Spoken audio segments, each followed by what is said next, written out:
Please watch in 1080p 60 FPS so you can experience the examples I'll be showing. Have you ever been over at someone's house watching a movie and thought, that looks way too smooth? It almost looks like sports, but it's not sports. It looks weird, and I don't think I like it. It's clear that every trend in modern video technology, from motion smoothing being the default on many smart TVs, to higher frame rate demands being put on digital cameras, that manufacturers are trying to push us towards a higher frame rate experience. Today, every new TV sold has at least a 60Hz refresh rate, meaning it can allow for a playback of up to 60 frames a second. Every new computer monitor has at least a 60Hz refresh rate, and many avid gamers will tell you that anything less than 144Hz is useless to them. And all video cameras, including the one we have on us at all times, can support recording of at least 60 frames a second. So why are movies still always filmed at 24 frames a second? Well, the short answer is because that's what movies have always looked like, and that's one of the things we like about how they've always looked. The longer answer gets a bit more interesting. One of the reasons this topic has always fascinated me is because in Australia and Europe, we film our content at 25 frames a second. And that single frame of difference might not seem like a lot, in fact it's imperceptible to the human eye, but I've had filmmakers say that they would rather shoot in 24 than 25 because 24 just feels more cinematic. But forget 24, 25, 60 frames, here's a really anecdotal example of how you've probably experienced high frame rate without even knowing it.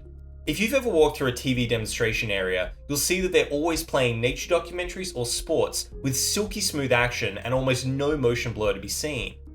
That's achieved by either filming at a high frame rate, or using something called interpolation or motion smoothing to make a picture seem like it's smoother. We'd like a moment of your time to talk to you about video interpolation. Video interpolation, or motion smoothing, is a digital effect on most high-definition televisions and is intended to reduce motion blur in sporting events and other high-definition programming. The unfortunate side effect is that it makes most movies look like they were shot on high-speed video rather than film. Now, this is sometimes referred to as the soap opera effect. That's one of the reasons if you've ever watched a movie on a brand new smart TV, it looks a little bit like mush, because the TV is trying to make a 24 frames image look like a 60 frames image. That silky smooth action and that lack of motion blur are parts of the reason why this has always felt so incongruous to filmmaking. But does it have to? Over the last 15 years, some of the most ambitious filmmakers in the world have attempted feature filmmaking with higher frame rates. And with one massive exception, all of them have failed. Why? To start off with, let's see how we got here. How did 24 or 25 become the standard for filmmaking? Can high frame rate have a future beyond it? And can it be cinematic? So let's go back to the beginning.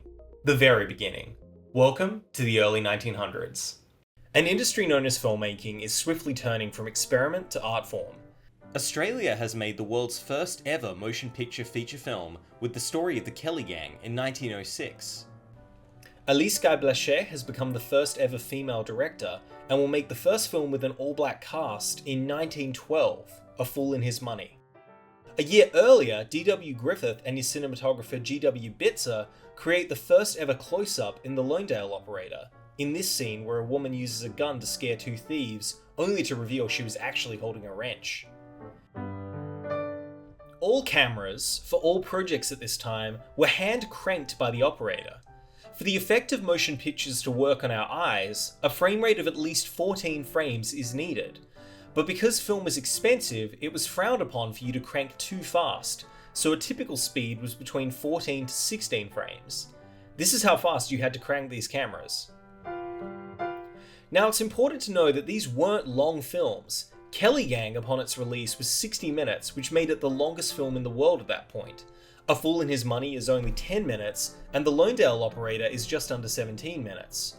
Despite how short they were, projectionists, who also had to hand crank their projectors, would often crank them faster than 16 frames, because the faster the film played, the quicker they could finish and get a new audience in. Filmmaking was so new, and the fantasy of it was so divorced from anything approaching reality, that no one really minded. This is a big reason the most popular films of the silent era that have lasted are comedies. There's something just inherently funny about people in motion moving fast. Benny Hill knew it, and Charlie Chaplin and Buster Keaton sure knew it too. So films were between 14 to 16 frames for about 3 decades, until somebody had a really crazy idea about what films were lacking.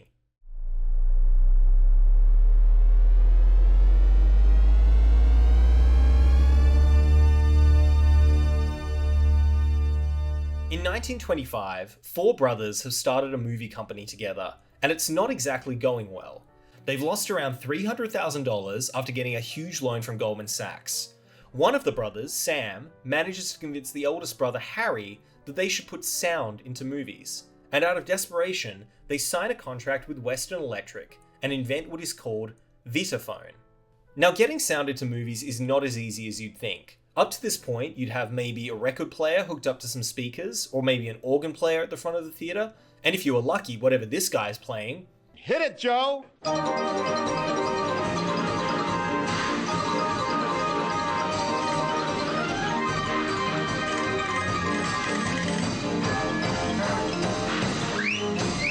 If any of you have ever had to manually sync footage with audio, now imagine that the frame rate of your footage is manually determined by a guy with a crank, and your audio is recorded onto discs that have to move at a certain speed so they don't distort. There was a lot of setbacks and headaches, but engineers finally managed to get a 16-inch disc rotating at 33 1/3 RPM, allowing 11 minutes of audio to match a standard 1,000-foot reel of film when it was projected at 24 frames a second. And so in 1927, for the first time ever, someone in movies spoke. Wait a minute, you ain't heard nothing yet. Wait a minute, I tell you ain't heard nothing. You want to hear Tootsie? All right, hold on. The jazz singer broke all box office records at the time, and it made the four Warner Brothers and their studio a major player in Hollywood. So yes, the reason we film moving images at 24 FPS is ironically because of sound.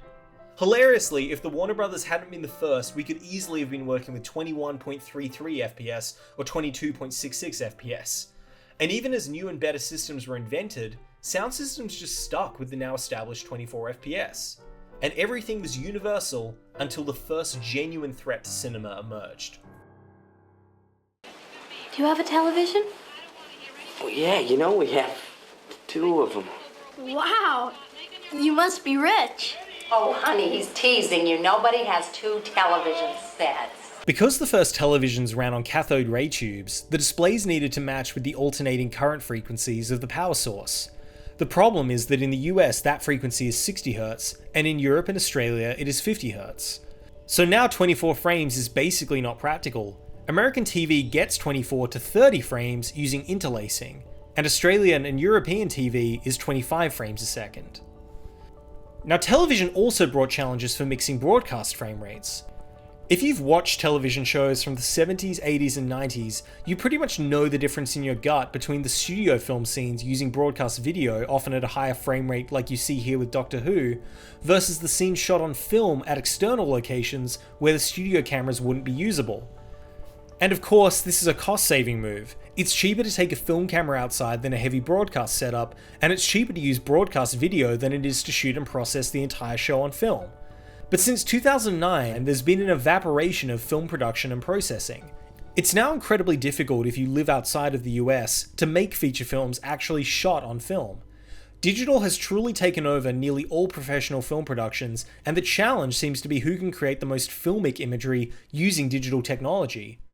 But we're still using 24 as the standard, which is interesting because for the first time in 100 years, you can shoot pretty much any frame rate you want, depending on the effect you're after, and most devices on Earth will be able to view it. The most common reason you see people filming with high frame rates today is for slow motion. Anything above 30 FPS played back at 24 or 25 reads to our eyes as slower. The more frames, the slower it gets. But what we're looking to find out is if there's a way to get audiences comfortable with viewing high frame rate speeds, not stretched out for slow motion, but played at their native speed, for the entire movie. 15 years ago, as he was preparing to film the Hobbit trilogy with the studio that had made 24 frames the standard, Peter Jackson instead opted to use 48 frames a second, double what we are used to seeing. But Jackson was not the first filmmaker to try and make a high frame rate movie. In fact, back in the late 70s, Douglas Trumbull, who was the VFX magician behind Blade Runner, 2001 and Close Encounters, pioneered a technology called ShowScan that could film at 60 frames a second. He intended to film 1983's Brainstorm using ShowScan, but sadly for Trumbull, this film turned out to be a little bit cursed. First, MGM had financial trouble, then Natalie Wood and Christopher Walken were difficult and even got drunk on set while filming a scene. Then MGM said, "We don't want this 60 frames nonsense, give us a regular movie," And then a month before wrap, Natalie Wood drowned in what were accidental and completely non-suspicious circumstances. Trumbull showed Tests of Showscan for audiences and fellow filmmakers who were amazed by it. It was astounding to see the kind of depth and dynamism that came from it. At this point, I know of nothing else that is as exciting, as inventive, and as creatively stimulating as Showscan. What seems a reasonable cost, the conversion cost of the cinema, is less than I imagine it's going to be. And what is also good is the fact that they can convert back again. But Trumbull never got to shoot Brainstorm in 60 frames a second, and the experience made him quit directing movies altogether. YouTuber Brian Bernicker has done an amazing job at restoring the intended effect for a few showcase scenes.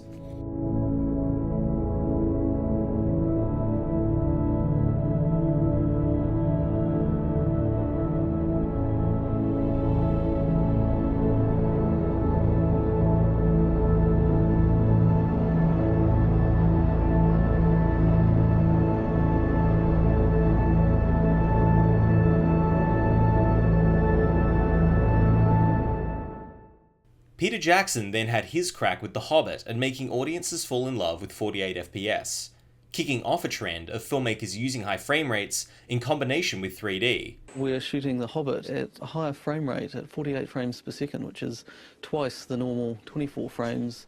The human eye sees 60 frames a second, so 48 frames is more of a natural progression toward giving the viewer what they would actually see in the real world.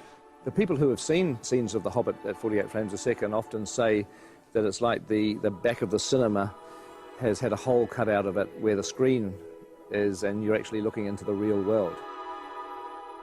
The first screenings for The Hobbit had interesting results. The Lord of the Rings, I think most people will agree, is one of the most beautifully filmed series in adventure movie history. There are so many compositions, lighting choices, camera movements, and creative practical effects shots that are all motivated by the story. Meanwhile, The Hobbit is in 48 frames because Peter Jackson and cinematographer Andrew Lesnie wanted to make the films feel smoother and more realistic, especially for audiences seeing them in 3D. And the result is movies that on any metric should look better than films made 10 years prior, now by the same team with more than double the budget, somehow have made movies that look worse. Not only do they not look better, many people pointed out that at a higher frame rate, the association with familiar imagery like the Hobbits, the Shire, and Rivendell made the difference feel more incongruous. It's almost like an uncanny valley effect of something trying to look like Lord of the Rings, but just feeling like an odd mixture of animation and soap opera. David Germain, writing for the Florida Times-Union, put it bluntly. At 48 frames, the film is more true to life, sometimes feeling so intimate it's like watching live theatre. That close-up perspective also brings out the fakery of movies. Sets and props look like phony stage trappings at times, the crystal pictures bleaching away the painterly quality of traditional film. Jackson and his team attempted to finesse the high frame rate experience over the next two films, but universally, audiences and critics pretty much despised it. How do you feel now about the whole high frame rate? I mean, I don't know if you could call it an experiment. Do you think you'll continue working in that format? The way that I always answer that question, because it's a very fair question, is that to say that 100 years ago, movies were black and white, they were silent, they were 16 frames a second, okay? And so 100 years from now, what are they going to be? I mean, I don't know, and we just do not know what form films are going to be in 100 years' time, but I think you can absolutely guarantee they're not going to be 24 frames a second, and they're not going to be 2D. So at what point between now and 100 years do these advances actually happen? Jackson's next major release, The Mortal Engines, was released in standard 24 frames a second. Audiences who saw The Hobbit in high frame rate and standard 24 almost universally claimed that they connected more with the characters and the world when watching at regular speed, as well as enjoying more of the action. Peter Jackson pushed the limits farther than anyone had at that point, and almost everyone rejected the possibility of it being the future of cinema. But then comes along one of the greatest filmmakers alive. Jake, you said it was quiet and modest in Brokeback Mountain. It's not because of wisdom, it's because I was so tired. I was like half asleep when I directed that movie. A man who, in order, directed an Oscar-nominated comedic drama in his native Taiwan before making a Jane Austen adaptation that grossed $130 million, an R-rated sexual revolution drama featuring Spider-Man, Frodo, Ripley, and Wednesday Addams, a western starring Spider-Man and folk pop singer Jewel, a waifu martial arts action epic that won Best Foreign Film, a movie about the Incredible Hulk defeating his greatest enemy, childhood trauma, which he then follows up with modern cinema's greatest romantic drama about men falling in love that isn't ruined by one of them being Armie Hammer. We're going to talk about Ang Lee. Ang Lee is not talked about in the same way that James Cameron or Christopher Nolan are talked about, but he has arguably gone further than both of them in attempting to redefine what a movie can look and feel like. In 2009, James Cameron attempted a full 3D release for a giant science fiction action movie that could easily play overseas and wow a global audience. Through the last 10 years, Christopher Nolan has attempted to both film and release more of his movies in the native IMAX 1570 format, and his films have all been giant blockbusters, or at the very least, spectacular visual experiences and audio that deserve to be seen and heard in IMAX. But in 2016, Ang Lee said, "I'm making an Iraq War PTSD drama set during a real 2004 Thanksgiving football game where Destiny's Child performed, and I'm going to shoot the entire thing in 3D, 4K, at 120 frames per second." That film was Billy Lynn's Long Halftime Walk. When Avatar released in 2009, the amount of 3D theaters in the world that could play it was around 1,700, about half of the 3,500 it would play on during its incredible 34-week run. In 2016, the amount of screens Billy Lynn could play on in its intended 3D, 4K, 120 frames a second was 5. Not 5 theaters, 5 screens in the entire world. And for home video releases, all versions except the 3D Blu-ray are 24 frames a second. Which begs the question, why would Ang Lee do this? I don't want people to tell me 24 frame is where it should stop. The Godfather is where film history should stop. It's reached the limit of what human can do. I just don't want to hear that. I want to have my contribution, my discoveries. 120 is not even a lot compared to life. So we still have a long way to go in terms of lifelike. Now, to be fair, Billy Lynn is a $40 million drama that made about the same at the box office, so it's not like there was a huge expectation for the film to perform like there was with Avatar or Interstellar. But it is interesting to look at Billy Lynn as a kind of milestone example of what high frame rate does well, and maybe doesn't do well. Now keep in mind, I have seen Billy Lynn on home release at 24 frames a second. I have been able to watch parts of it online at 60 frames a second. I have never seen the 3D 4K 120 frames version because basically nobody has. The only way you can even watch Billy Lynn in a high frame rate on home viewing is if you buy the 3D Blu-ray. First, the good. Every single practical effect, whether it be fireworks, smoke, dust, or explosions, feels visceral in a way that you've rarely felt in a movie before. The movement is incredibly sharp, and you can forget you're watching actors, especially when the movement of the camera is also motivated by them. There is a huge immersive quality when everything is practical and believable, from the art direction to the behaviour. And now we got to talk about the bad. Anytime someone speaks with their mouth visible, it feels weirdly out of sync. You think I'm going to fight the Americans with a pistol? Hey! And these papers? He was a colonel in the military. These are his personal things, his memories. Movement motivated by the camera and not the characters is extremely distracting. When the intensity dips, action can feel slow and sloppy. And lastly, any use of CGI looks bad, even basic green screen. Taking all of that into consideration, it's time to talk about Ang Lee's next movie, Gemini Man. Like Billy Lynn, Ang Lee chose to film at 4K, 120 frames a second in 3D. But unlike Billy Lynn, more screens could now support it. In fact, instead of 5, a whole 14 screens in the world could show Gemini Man as it was intended. And it's at this point in the video where I'm proud to share that I am one of the lucky few who was able to see Gemini Man at 2K 60 frames a second, about half of what Ang Lee intended. Or a quarter if you consider that I was also meant to see it in 3D. But oh my god, I can't imagine watching Gemini Man in 3D. This movie is insane! Everything we talked about in Billy Lynn that works, effects being practical, a real focus on believable movement, minimal CGI, all of this, Gemini Man does worse. Gemini Man was released 3 years after Billy Lynn, and it looks and feels 10 years older. Everything about the way the film behaves as an action movie feels off. It might have helped if this was a John Wick style showcase of stunt performers and actors able to do physical action with them. But because Will Smith is playing the lead role and a CGI double of himself, almost all the action between them involves digital doubles that stand out as incredibly distracting. And the worst part is that unlike Billy Lynn, this is a Will Smith action film that cost $140 million. Every single person going to this movie knows what Will Smith looks like, knows how he punches, knows how he looks shooting a gun, and how his face moves. And this film truly embodies the uncanny valley in a way you can only appreciate by watching it as intended. They could clone a person. You think they'd clone more doctors or scientists, not me. They could have cloned Nelson Mandela. Nelson Mandela couldn't kill a man on a moving train from 2 kilometers away. There are parts of this movie that feel like arcade games I used to play before seeing a movie. But there are still parts of it that look and feel incredible. The opening fight before CGI Will Smith is revealed is actually quite effective, and this practical courtyard explosion feels visceral and powerful.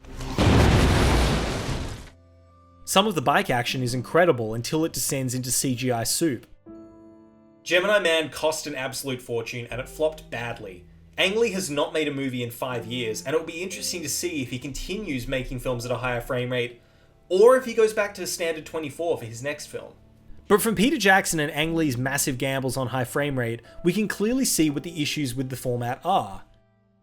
Action being either too smooth or lacking in threat, issues with actors performing dialogue that feels floaty and not connected to their voices, familiar imagery making us notice differences that affect our opinion of the quality of the film, movement of both the actors and camera feeling too alien or unnatural, especially if they're disconnected.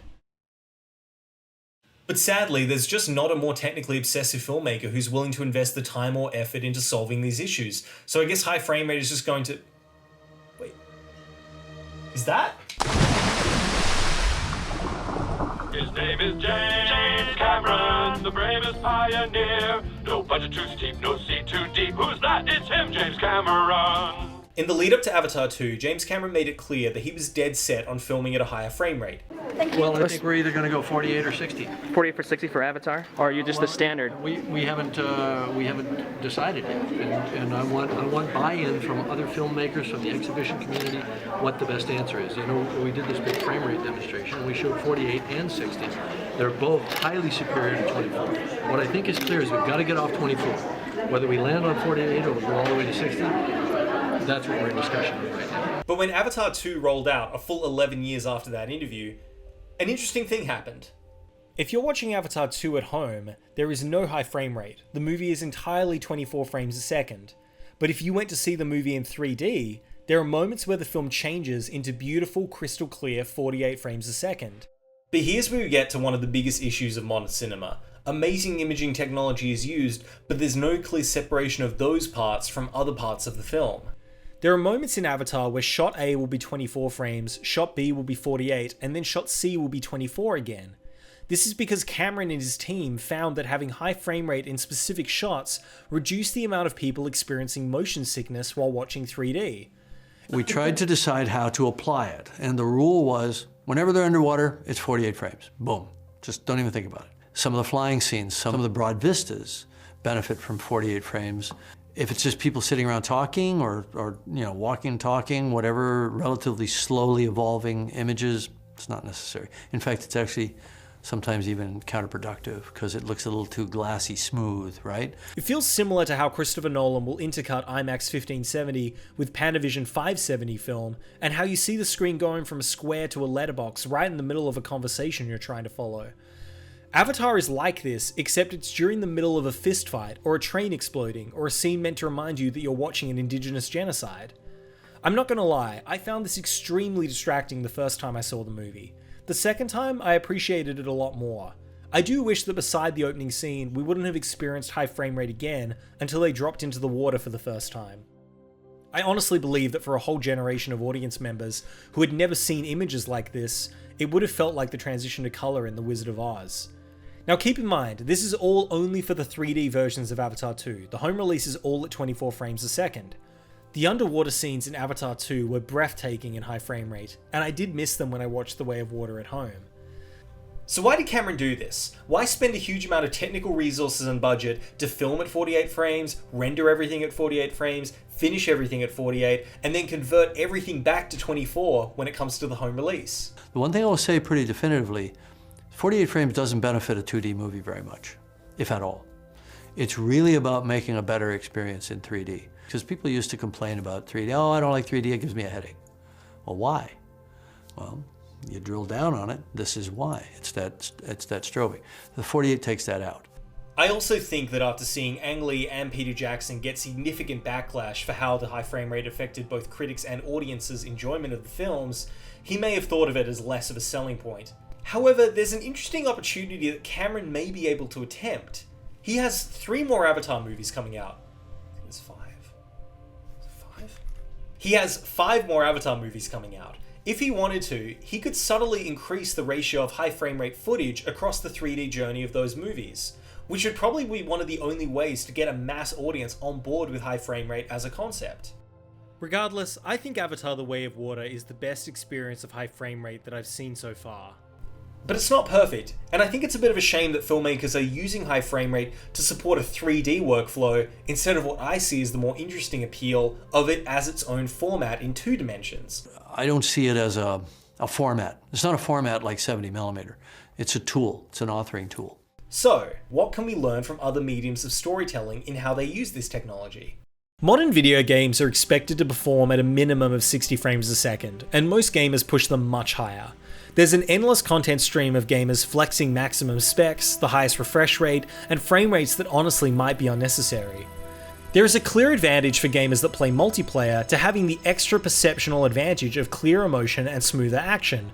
But interestingly, there's a group of people who do not seem to enjoy higher frame rates in gaming, and that's game developers, when it comes to cutscenes. Huge technical games that proudly show off their graphical fidelity will cap their cutscenes at 30 frames a second, which is close enough to 24 or 25 that it basically reads like a movie. And that's the point. These developers have the option to render cutscenes at 60 frames per second, and some choose to, but the vast majority don't. This tells you a lot about what some of the most talented cinematic designers in the world think about high frame rate storytelling. Then again, it does also possibly have something to do with gameplay being an experience where you control the camera and where it goes. That disconnection is smoothed over by you being a part of the player experience.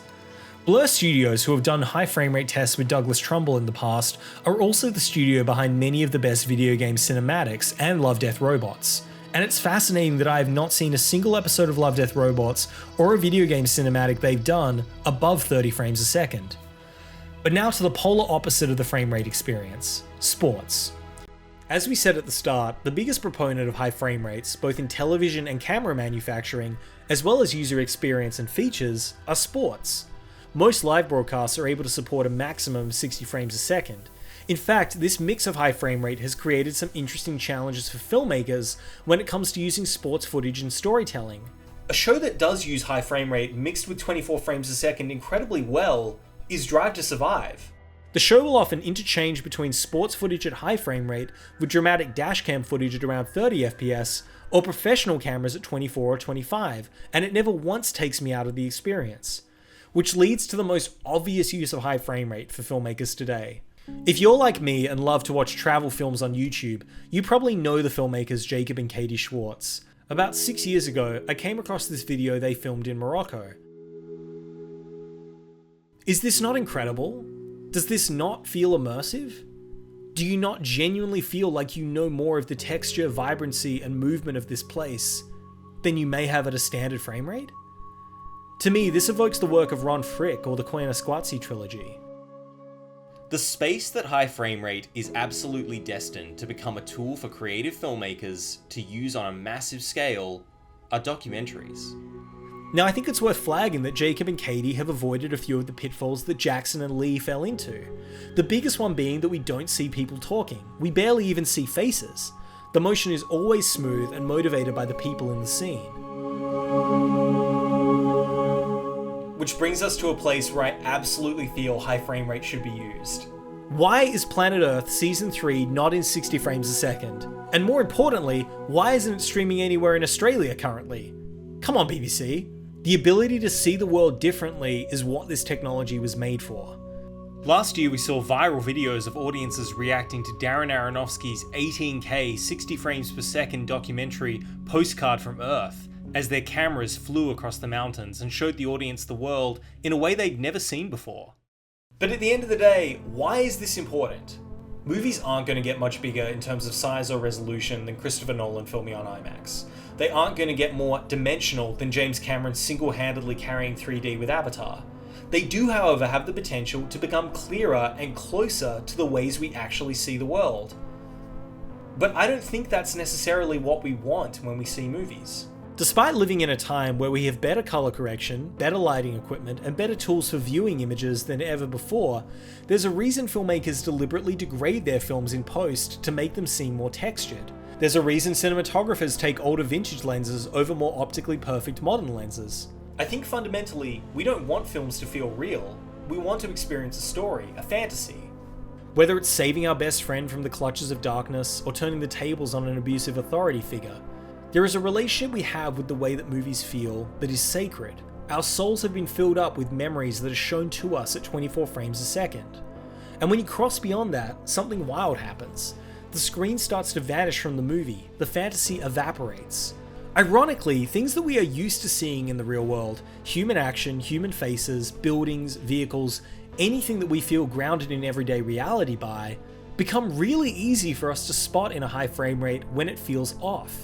An actor is obviously acting, a vehicle is obviously CGI, makeup can't be used because the cameras can see it. On Billy Lynn, the production designer Mark Friedberg realized that a set wall he would typically paint 2 or 3 layers on needed to be coated in dozens of layers upon layers because otherwise the camera could see that it looked artificial. When we watch high frame rate, we are no longer seeing fantasy, we are seeing reality. And too often with these films, we are seeing reality trying to emulate a fantasy. This is probably why Avatar was the easiest film to get on board with high frame rate. It has the disadvantage of being a world we have seen before, but a world that is not our own. And with the benefits of being completely alien and mostly computer animated, Cameron and his team can dial up or down the intensity to suit the high frame rate format. The fantasy of high frame rate is not the fantasy of every other film. Where a traditional film is about showing us things that are familiar but different and unexpected, you cannot show us anything familiar in high frame rate without our brains feeling what is wrong about it. What you can do is show us something in a way nobody has experienced it. The conversation around high frame rate is far too often about software and hardware and not about the reason for using it. Billy Lynn wouldn't have changed much if it was made at $10 million with a traditional frame rate, but I'm glad that Ang Lee pushed for it because now we have a case study for how this technology works, which is all he ever wanted in the first place. Gemini Man did not need to be 3D, 4K, 120 FPS on top of all the other challenges that film faced, but I honestly doubt I would have paid to go and see it in high frame rate if not for the way it was filmed. Avatar 2 did better than most people expected, and I highly doubt anyone who didn't enjoy the high frame rate sequences will swear off seeing Avatar 3 because of it when it releases in 2 to 5 years' time. So is there a chance the high frame rate will have its moment like 3D and IMAX? Douglas Trumbull certainly thought so. Immersion is very much on my mind as a filmmaker because that's what I get excited by and that's what I love to do. And so I've been exploring this for the last 50 years and trying to figure out how do you tell an immersive story? How do you switch the cinematic language to embrace the presence of the audience? We experiment with actors, with sets, with props, with cameras, with lenses, with screens, with projectors, with microphones. And this is a laboratory of trying to discover the future of cinema, or a future of cinema. I don't want to change the whole industry. I think it's just fine. But if you want to make an immersive experience, the director and the writer have got to think about it differently. It's a different art form. I think with the right story, there's a huge amount of potential for a filmmaker to alter the way we view the world to incredible effect. And if that's successful, then maybe a shift will start. 3D was horrendously misused after Avatar's success, and it's unlikely it will ever become the default option for blockbuster movies that IMAX has now become for so many films and moviegoers. The way I see it, high frame rate doesn't need uncomfortable glasses or giant screens. It doesn't even need advanced technology. I'm filming it right now and you're watching it. We've had the ability to film and play back at high frame rates for more than 50 years, and I think it's fascinating that more filmmakers haven't tried to experiment with it. It clearly is a hurdle that very few want to try and clear, and as far as audiences are concerned, high frame rate films are less in demand than VHS tapes. It'll take an incredibly artistic and powerful opportunity to make a mass audience embrace high frame rates. So here are some pitches for how movies could benefit for scenes or entire films from using this format. Imagine a film like Strange Days or Inception that relies on memory or dreams. Well, actually, this is what Douglas Trumbull was attempting with Brainstorm, and you can see the example here from Brian Beneker's YouTube channel of how that might have felt. Again, this is only doing sections of the movie, but it's a start. I think there'd be something incredibly interesting about watching a historical drama or a play-esque film, something like a 12 Angry Men or a Little Women, where you're just watching human behavior. Or to take a recent example, The Zone of Interest. The way that film inherently forces you to look at human behavior would be fascinating to watch in a context where you're seeing the true-to-life motion of them. Plus, it adds that extra dimension of watching something from World War II that feels contemporary and modern. It doesn't feel like we're so distant from it. One of the things that Billy Lynn showed high frame rate doing well is making a war film feel incredibly intense. The fact that you are constantly locked into the behavior of these soldiers makes it feel really uneasy when you watch them walk through a room or break open a door in a way that you're used to in every other kind of war film. An obvious match for high frame rate that some filmmakers have started to experiment with is horror. One of the better moments in Gemini Man is when the clone of Will Smith has to use heat vision, and it just made me wish that there was a Predator movie shot at high frame rate. Using an example from video games, Mass Effect has these wonderful cutscenes that play with higher frame rates and make you feel super uneasy. Even Brainstorm has a sequence where Louise Fletcher records her own death, and later on there are many scenes that could play out incredibly effectively as high frame rate horror experiences. And the last is a genre which doesn't really exist anymore, and no one really is asking for it to come back, but if you're going to bring back Step Up, bring it back in high frame rate. Let's see how human bodies move at 60 frames and above. All of these are wonderful, but let's be honest, the main way that high frame rate is going to be used is documentaries. And I've got a few ideas for those as well. Ron Frick and the team behind Baraka and Samsara should be getting funding from the United Nations to make one of these every 10 years. I don't want him to start shooting high frame rate, I want him to do exactly what he's doing, but somebody else should be making these. Just give Jacob and Katie Schwartz money, they're already doing it. Some of the most beautiful footage I found in my search for this video was of surfers, and I think a surfing documentary at 4K high frame rate would be breathtaking. Like we said with Planet Earth, anything to do with animals is always going to be more evocative at a high frame rate. You're just able to pick up on so much more nuances of how they behave and notice all of the different interactions they have with each other. This technology exists. Every one of us can use it. And I'd argue that we're overdue for a filmmaker who isn't Ang Lee to give it another shot. I guess we'll just have to wait and see. But in the meantime, please turn off motion smoothing on your TV. I'm Byron Wilder, and thank you for watching.